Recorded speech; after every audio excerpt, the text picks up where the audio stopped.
Famous social media influencer Santosh Pandit यांच्या घरावर बँकेची धाड। बघा, लोकांसाठी झटूनही संतोष पंडित यांच्या नशिबी काय आलं।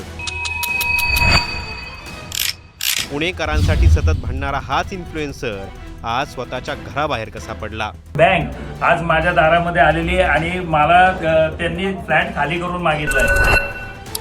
डांबरावरून फडणवीसांवरची टीका भोवली, जप्तीच्या वेळेवरून लोकांचा सवाल। पुण्यामध्ये आज देवेंद्रजी फडणवीस येणार आहेत, मग हे डांबर पुण्याच्या कल्पना करा, एक माणूस ज्याचे 13 लाखांहून जास्त फॉलोअर्स आहे, जो पुणेकरांच्या प्रश्नांसाठी सतत आवाज उठवत आलाय, आणि आज तोच माणूस स्वतःच्याच घरासमोर हतबल होऊन उभा आहे। काय झालं असेल नेमकं की एवढी मोठी सोशल मीडियाची ताकद असूनही एका माणसाला घर सोडायची वेळ आली आहे। आणि याहून महत्त्वाचा प्रश्न, ही कारवाई नेमकी याच वेळी का झाली? कारण अवघ्या 2 दिवसांपूर्वी संतोष पंडित यांनी थेट मुख्यमंत्री देवेंद्र फडणवीस यांच्यावर टीका केली होती।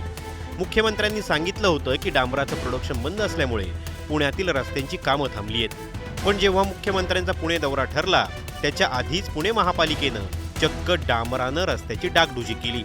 हे बघून संतोष पंडित यांनी तिखट शब्दात सवाल उपस्थित केला। डांबर उपलब्ध नव्हतं, मग हे डांबर आलं कुठून?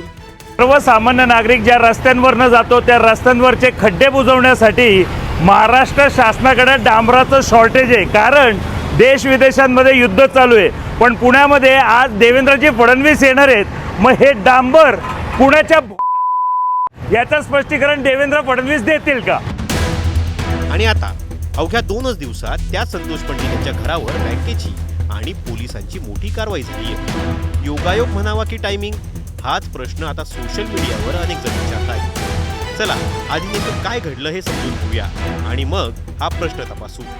मी आत्ता माझ्या मित्राच्या घरात राहत होतो। माझ्या मित्राला मी काही पैसे उधार दिलेले होते आणि माझ्या मित्रांनी ती प्रॉपर्टी ॲडलवाईज या फायनान्स कंपनीकडे दिलेली होती आणि खूप दिवसांबरोबर बँकेबरोबर चर्चा चालवली होती। नोव्हेंबरमध्येच मी म्हटलं होतं की बँकेला मार्च महिन्यात मी पैसे देतो।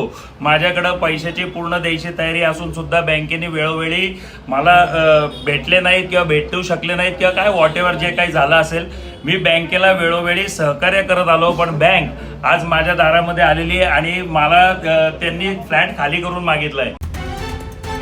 गोष्ट सुरू होते एका साध्या मैत्रीच्या नात्यातून। संतोष पंडित यांनी त्यांच्या मित्राला काही पैसे उधार दिले होते आणि त्याच मित्रानं आपली प्रॉपर्टी डलवाईज नावाच्या फायनान्स कंपनीकडे तारण म्हणून ठेवली। या प्रॉपर्टीचं संतोष पंडित राहत होते। महिने बँकेशी बोलणी सुरू होती। नोव्हेंबरमध्येच त्यांनी स्पष्ट केलं होतं की मार्चपर्यंत पैसे परत करतो आणि पैसे द्यायची पूर्ण तयारी झाली। पण वेळ पुढे सरकत गेली, संवाद कुठेतरी तुटला आणि आज त्याच परिस्थितीचा परिणाम म्हणून बँक थेट त्यांच्या दारात येऊन उभी राहिली। मी आता त्यांना म्हटलं इमर्जन्सीमध्ये दुसरीकडे राहायची माझी व्यवस्था नाही, त्यामुळं मी आता माझे फक्त इथनं कपडे घेऊन जातोय। माझं इथे AC आहे, इथे माझा TV आहे आणि माझ्या इथे ज्या काही गाद्या आणि बिछाने वगैरे आहेत हे मी आता इथेच ठेवणार आहे। मी त्यांना सहकार्याची भूमिका मागितली की 2-4 दिवस मला द्या, 2-4 दिवसात मी सगळं इथनं घेऊन जाईन। पण त्यांना मी म्हटलंय तुम्हाला ताबा पाहिजे असेल तर तो ताबा पण द्यायला तयार आहे। एका क्षणात आयुष्य कसं बदललं हे इथे दिसतं। ज्या घरात AC आहे, TV आहे, गाद्या आणि बिछाणा आहे, ते सगळं मागे सोडून फक्त अंगावरचे कपडे घेऊन बाहेर पडायची वेळ संतोष पंडित यांच्यावर आली आहे। संतोष पंडित यांनी बँकेकडे एकच विनंती केली, 2-4 दिवसांची मुदत द्या, सामान घेऊन जातो, पण गरज पडली तर ते ताबाही द्यायला तयार होते। आणि इथेच ते एक वाक्य बोलून जातात, जे खरं तर आपल्या सगळ्यांनाच विचार करायला लावतं। आज लोकांना असं वाटतं की मोठा युट्यूबर असले, 13 लाख फॉलोअर असले म्हणजे सर्वसामान्य नागरिकाची खूप मोठी चलती असते, तर असं काही नाहीये। माझी आज परिस्थिती अशी बघा की आज मला माझी जप्ती आलेली आहे आणि या जप्तीमध्ये भरपूर चांगल्या प्रकारे सहकार्य केलं। हे वाक्य साधं वाटतं, पण त्यात एक मोठं सत्य दडलंय। सोशल मीडियावरचं यश आणि प्रत्यक्ष आयुष्यातली आर्थिक स्थिती या 2 पूर्णपणे वेगळ्या गोष्टी आहेत। आज मोठ्या प्रमाणात पोलीस प्रशासन इथं आलं। जवळपास जवळपास 20-25 पोलीस आले आणि हायकोर्टाचे आदेश म्हणजे बाकीच्या ठिकाणी तर कधी आदेश येत नाहीत, पण इथं फटाफट सगळे आदेश आले आणि खूप छान पद्धतीने सहकार्य केलं. दादा तुमचे चेहरे दाखवा ना, खूप छान सहकार्य केलं. या व्यक्ती, हे जे व्यक्ती आहेत ॲडलवाईचे, हे खूप छान व्यक्तिमत्व आहेत. यांनी मला आत्ताच्या आत्ता लगेचच घर खाली करून मागितलंय. यांना 1 मिनिट पण वेळ देवत नाही, कारण की कसं आहे, बरोबर आहे ना, आता तो माणूस जॉब करतो. 1 मिनिट, मी जॉब करतो म्हटल्यानंतर ते शेवटी ते पण त्यांच्या जॉबशी बांधील आहेत, त्याच्यामुळं त्याचा काही प्रश्न नाही. मी माझे कपडे घेऊन इथनं जाणार आहे, बाकीच्या सामानासाठी ते सहकार्य करतील हा मी विश्वास ठेवतो. पण या संपूर्ण प्रसंगात एक गोष्ट लक्षात घेण्यासारखी आहे. संतोष पंडित यांनी कुठेही कटुता दाखवली नाही. उलट बँक, पोलीस आणि डेलवाईज कंपनीच्या लोकांनी दाखवलेल्या सहकार्याबद्दल आभार मानले. त्यामुळं माझी जनतेला विनंती आहे, तुम्हाला जमलं तर नारायणपेठेतला 564 नारायणपेठ पोलीस चौकीच्या समोर मी लक्ष्मीनारायण अपार्टमेंटमध्ये 4थ्या मजल्यावर राहतो. ही माझ्यावर कारवाई चालू आहे आणि मला विश्वास आहे पोलीस आणि बँकेचे लोक मला भरपूर सहकार्य करतील. आणि शेवटी तितक्या शांतपणे त्यांनी जनतेला आपला पत्ता सांगितला आणि विश्वास व्यक्त केला की पोलीस आणि बँक यापुढेही सहकार्य करतील. तर मंडळी, इथे 2 गोष्टी समोर येतात. एक तर आर्थिक अडचणीमुळे झालेली सरळ कायदेशीर प्रक्रिया आणि दुसरं म्हणजे याची वेळ, ज्याच्यामुळे लोकांच्या मनात प्रश्न तयार होतोय की हा केवळ योगायोग होता की जाणीवपूर्वक निवडलेली परिस्थिती. याचं ठोस उत्तर अजूनही कुणाकडे नाही. पण जो माणूस रोज पुणेकरांच्या हक्कासाठी बोलतो त्याच माणसाला स्वतःचं घर सोडण्याची वेळ का येते हा प्रश्न कायम राहतो. तुम्हाला काय वाटतं, हा निव्वळ योगायोग आहे की यामागे काही सत्य दडलंय आणि स्क्रीनवर दिसणारे चेहरे त्यांच्या वैयक्तिक आयुष्यातसुद्धा तितके सुखे असतील का? तुमचं उत्तर कॉमेंट बॉक्समध्ये नक्की सांगा आणि अशाच माहितीपूर्ण व्हिडिओसाठी टाइम्स नाऊ मराठीला सबस्क्राईब आणि फॉलो करायला विसरू नका.